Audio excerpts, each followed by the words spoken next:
چنانچہ حضرت سیدنا عیسیٰ المسیح علیہ الصلوۃ والسلام کی حیات کے بارے میں، یعنی آپ کے رفع آسمانی کے عقیدہ کے بارے میں، جب دنیا کے بہت سارے مذاہب، بہت سارے نظریات اپنے اپنے ہوا کے تیر چلا چکے، تو وہاں قرآن مجید فرقان حمید نے بڑے ٹھوس ثبوت کے ساتھ اور بڑی صراحت اور وضاحت کے ساتھ اور بڑی ڈیٹیل کے ساتھ چنانچہ حکم ہوا اعوذ باللہ من الشیطان الرجیم وقولہم انا قتلنا المسیح عیسی ابن مریم رسول اللہ، کہ اور ان کے یعنی یہودیوں کے اس قول کہ ہم نے عیسیٰ المسیح یعنی فرزند مریم کو قتل کر دیا، حالانکہ وما قتلوہ انہوں نے قتل نہیں کیا، وما صلبوہ اور نہ انہوں نے سولی چڑھایا، ولکن شبہ لہم بلکہ حقیقت یہ ہے کہ یہ سارے کا سارا معاملہ ان پر مشتبہ کر دیا گیا۔ اور پھر قرآن مجید فرقان حمید نے آگے فرمایا وَإِنَّ الَّذِينَ اخْتَلَفُوا فِيهِ، فرمایا کہ وہ حقیقت کے جس کے بارے میں یہ اختلاف کرتے ہیں لفی شک منہ،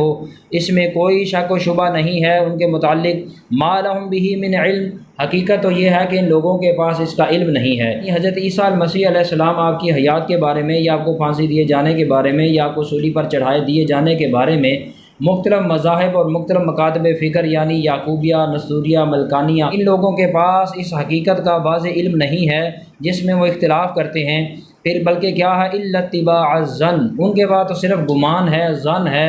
وہ انالیسس کرتے ہیں، گمان کرتے ہیں، حقیقت ان کے پاس نہیں ہے۔ اور پھر قرآن مجید فرقان حمید نے واضح طور پر اعلان کرتے ہوئے فرمایا، قرآن مجید فرقان حمید نے اس پر وضاحت دیتے ہوئے فرمایا وما قتلوہ یقینا، حقیقت اور یقینی اور حتمی فیصلہ تو یہ ہے کہ حضرت عیسیٰ علیہ السلام کو ان لوگوں نے قتل نہیں کیا اور نہ ہی ان کو صلیب چڑھایا، بلکہ قرآن مجید فرقان حمید کی سورہ النساء کی آیت نمبر 157 اور 158 اس میں اللہ تعالیٰ نے اس حقیقت کو کھولا، اور 158 میں فرمایا بر رفعہ اللہ تعالیٰ نے ان کو زندہ آسمانوں پر اٹھا لیا، پھر فرمایا کہ وکان اللہ عزیزا حکیمہ، کوئی یہ شک نہ کرے، یہ گمان نہ کرے کہ یہ کیسے ممکن ہے کہ اللہ تعالیٰ نے ان کو زندہ آسمانوں پر اٹھا لیا۔ تو قرآن مجید نے اس حقیقت کو کھولتے ہوئے فرمایا کہ اللہ تعالیٰ غالب بھی، حکیم بھی ہے، وہ کر سکتا ہے۔